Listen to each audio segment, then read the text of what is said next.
This channel does not promote any violence, harmful, or illegal activities.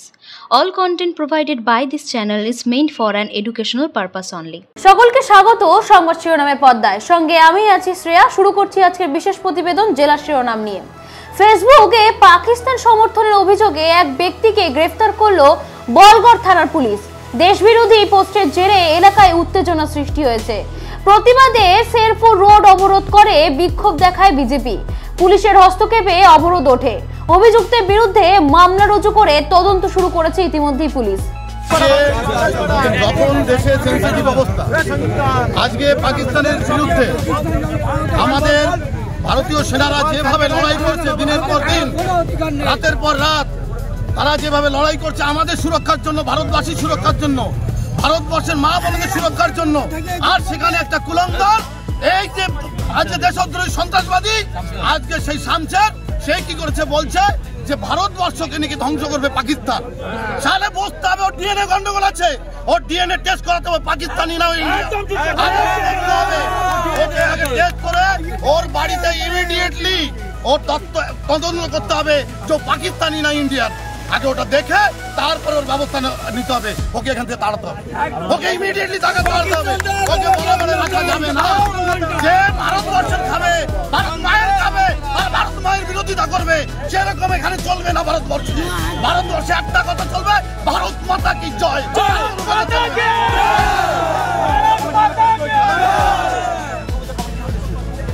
ও আমাদের দুর্গাপুজোর committee তার নামে ও কেস করেছিল, এই শামশের কত বড় নাটকবাজি। এখানে বসে দাঁড়িয়ে, ভারতবর্ষে দাঁড়িয়ে পাকিস্তানি জয়গান করা, এটা ছাড়া যাবে না। পুলিশ প্রশাসনকে বলছে এটাকে ছাড়া যাবে না, ওর ব্যবস্থা নিতে হবে, ওর বাড়ির তদন্ত করতে হবে। ও এখানে পাকিস্তানের দূত হয়ে আছে এখানে, এটা আমরা স্বীকার করি। জলপাইগুড়ি নেওড়া গ্রাম পঞ্চায়েতে রক্তাক্ত দেহ উদ্ধার বিজেপি পঞ্চায়েত সদস্যের মায়ের। ঝোপ থেকে উদ্ধার গোলাপী রায়ের মৃতদেহ, বয়স 46, শরীরে একাধিক আঘাতের চিহ্ন। ভর দুপুরে এমন ঘটনায় চাঞ্চল্য ছড়িয়েছে এলাকায়। খুনের অভিযোগ এবং তদন্তে রয়েছে মালদা বাজার থানার পুলিশ। এই ঘটনাটা প্রায় 12টা-1টা নাগাদ, মানে তার একটু বাইরে গেছে, বাড়ি থেকে 150 মিটার দূরে। ওখানে গিয়ে একটা করতে গেছিল, ঠিক আছে, বাড়িতে সবকিছু থাকা সত্ত্বেও বাইরে প্রায় মাঝে মাঝে যায়।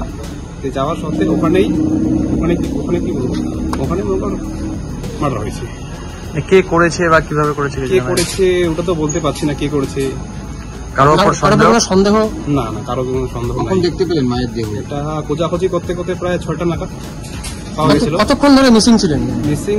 মিসিং বলতে গেলে আমরা খোঁজাখুঁজি করছিলাম 4টা, 3:30, 4টা নাগাদ। মাকে যখন দেখতে পেলেন কিরকম অবস্থায় ছিলেন? তিনি তো পুরো ঘায়েল অবস্থা, মনে করতাম, মুখ দিয়ে ব্লাড, পিঠের মধ্যে মানে বাস দিয়ে কঞ্চি দিয়ে মানে কোপানো হয়েছিল, ঠিক আছে। আর শাড়িটা দিয়ে গলায় পেঁচিয়ে আবার হাত দিয়ে মানে দাবায় ধরছিল। তো এই যে আপনি নিজেও রাজনীতির সঙ্গে যুক্ত, যেটা জানতে পারলাম আপনি কুমলা জিপির, আপনি বিজেপির সদস্য, তো রাজনৈতিক কোনো বিষয়ে কোনো শত্রুতা কি রয়েছে আপনার সাথে? না, রাজনীতি বা কোনো ধমক চমক কখনো বিরোধী তরফ থেকে এরকম কিছু? না। এরকম একটা ঘটনা, এখন কি করবেন? থানায় কি অভিযোগ করবেন? থানায় ডায়েরি করবো।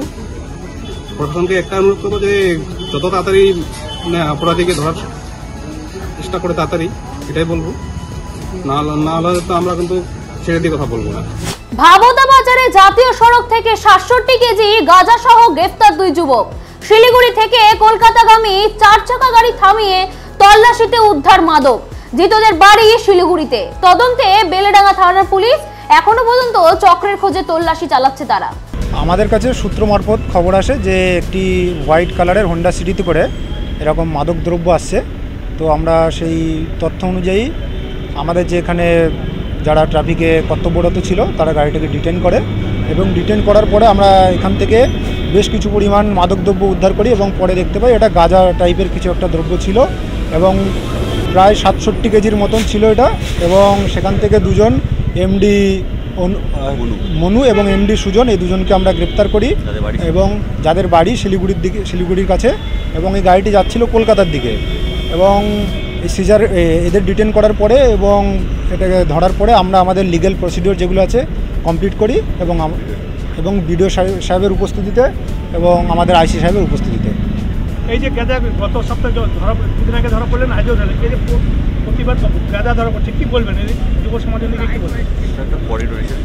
এটা তো মানে একটা কি দেখুন, যারা মানে কালপ্রিট তারা তো তাদের কাজ এইসব করতেই থাকবে, কিন্তু আমরা পুলিশ হিসাবে সক্রিয় আছি, প্রশাসন হিসাবে আমরা আমাদের কাজ করে যাচ্ছি এবং আমরা সম্পূর্ণভাবে চেষ্টা করছি যাতে যতটা সম্ভব এটা কমানো যায় এবং এসপি সাহেবের নেতৃত্বে আমরা এটাকে যতটা সম্ভব কার্ভ করার চেষ্টা করছি। ভাবতা বাজারে একটা প্রাইভেট কারে আনুমানিক 66 কেজি মতো গাঁজা ধরা পড়েছে। দুটো বস্তা পুলিশ দেখলাম সিজ করলো। দুটো বস্তা প্লাস্টিকের বস্তায় ছিল। কি ছিল? গাঁজা। গাঁজা কোন দিকে যাচ্ছিল? কলকাতার দিকে। কলকাতার দিকে যাচ্ছিল। হ্যাঁ।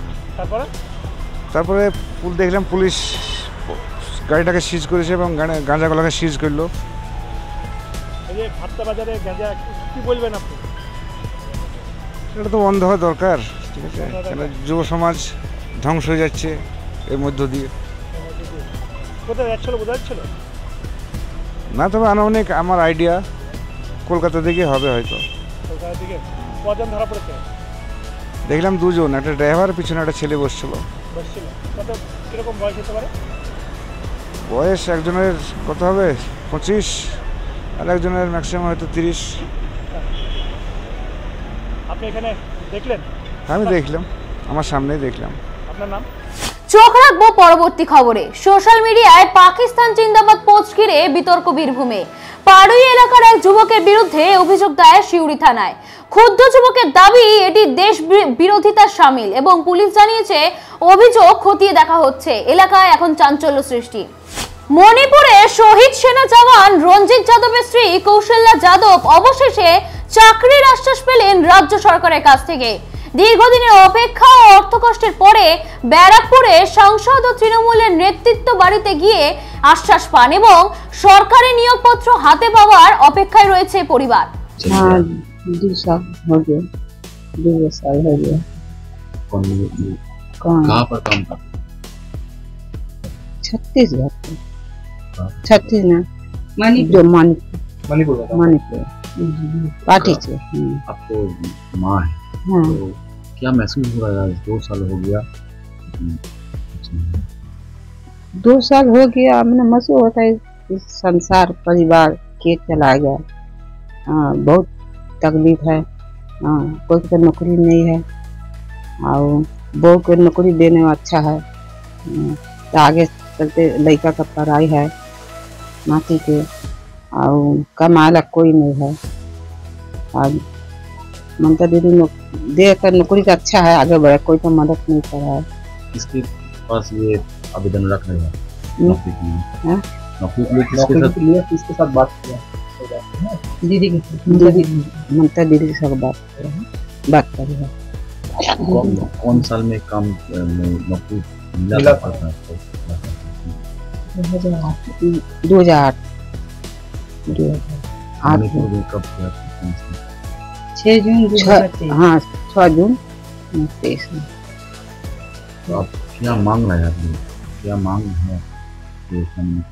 हम मांग रहे हैं पतों के नौकरी, ममता दीदी दे दिया नौकरी, पतों के दे रहा तो घर चलेगा। घर में बहुत माने दुख है, कोई नौकरी नहीं है, काम धंधा करे के। हाँ, परिवार टांग के चला गया। सरकारी है कोई साथ देने आया? ना, सरकारी कोई साथ आ जाए कौन आया?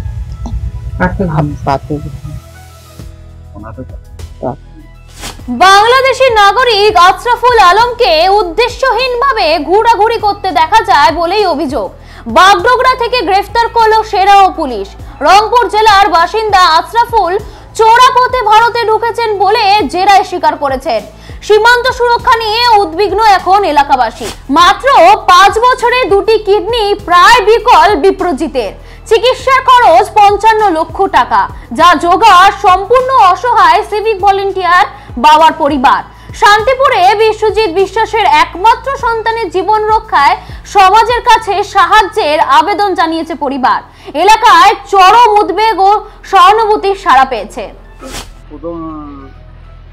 হঠাৎ করে একদিন দেখলাম যে গা হাত পা হঠাৎ করে ফুলে যাচ্ছে। আচ্ছা, অতটা গুরুত্ব মনে হলো না।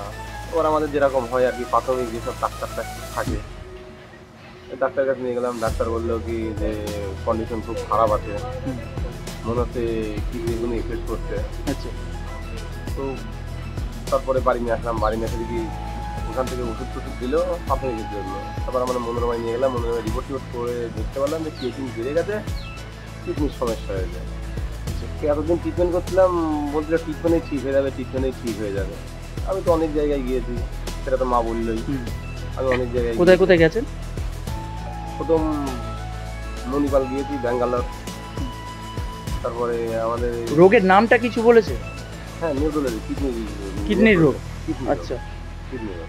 কি ডাক্তার কি কিডনি চেঞ্জ করার কথা বলেছে নাকি? হ্যাঁ, ট্রান্সপ্লান্ট করার কথা বলেছে। ট্রান্সপ্লান্ট কথা বলেছে। এতদিনে তো প্রচুর টাকা, কত টাকা খরচা হয়েছে প্রায়? এতদিন বলছিল ট্রিটমেন্টে ঠিক হয়ে যাবে, ট্রিটমেন্টে ঠিক হয়ে যাবে, এরকম একটা কথা বলছিল। সেইভাবে খরচ করতে করতে এতদিন প্রায় 22 থেকে 26 লাখ টাকা মতো খরচ করে ফেলেছি। এখনো তো প্রচুর টাকার প্রয়োজন। এখন ছোট বাচ্চা তো, ডাক্তাররা একটা আনুমানিক বলে দিয়েছে 50 থেকে 55 লাখ টাকা মতন লাগবে। এই টাকা তো আপনি কোথায় পাবেন? এখন সোশ্যাল মিডিয়া আপনারা আছেন, যদি এখান থেকে নিজের তো আর খরচ করার কিছু নেই। নিজে 25 লাখ টাকা খরচ করার পরে আমি সামান্য কাজ করি, সামান্য সিভিকের কাজ করে কয় টাকা মাইনা হয়। ধার দেনা হয়েছে তো? হ্যাঁ, আমার এই জমি বন্ধুকে দেওয়া হয়ে গেছে। এমনি আমার কিছু টাকা ছিল, সেই সব টাকাও খরচ হয়ে গেছে। ছেলের বয়স কত? ছেলের বয়স 5 বছর। কি নাম ওর? বিশ্বজিৎ বিশ্বাস। আপনার নাম কি? আমার নাম বিশ্বজিৎ বিশ্বাস। আপনি কি চাইছেন এখন? আমি চাইছি যে যদি কেউ হেল্প করে। এখন কোথায় ভর্তি আছে ছেলে? এখন ভর্তি আছে, কালকে থেকে পন্ডিচারি থেকে ফ্লাইটে এসছে। এসে খুব কন্ডিশন খারাপ, তো ওই জন্য ফ্লাইটে আনতে হয়েছে। ওকে খুব কষ্ট পাচ্ছে তো এখন? খুব কষ্ট পাচ্ছে এখন। কলকাতায় পার্ক সার্কিটের হসপিটালটার নাম কি বেশ? সরকারি হাসপাতালে ভর্তি আছে? না, সরকারি না, বেসরকারি হাসপাতাল। বেসরকারি। ওখান থেকে বলছিল সরকারি হাসপাতালে ট্রিটমেন্ট ভালো, অবশ্যই সরকারি অবশ্যই ট্রিটমেন্ট ভালো, কিন্তু বলছিল এই তো নার্সিং হোমে কি একটা ভালো হবে। অবস্থা কন্ডিশন খুব খারাপ, রোগীর অবস্থা কন্ডিশন 99% কিডনি ড্যামেজ হয়ে গেছে। ওই জন্যই সবাই যদি একটুখানি হাত বাড়ায় সাহায্য তাহলে খুব ভালো হয়। এই সংক্রান্ত আরো আপডেট পেতে চোখ রাখুন সংবাদ শিরোনামের পর্দায়। মানুষের পাশে, মানুষের সাথে আমরা আছি এই বাংলাতে। আপনারা দেখছেন সংবাদ শিরোনাম। দেখলেন তো অনেক কিছু, এবার দেখুন নতুন কিছু।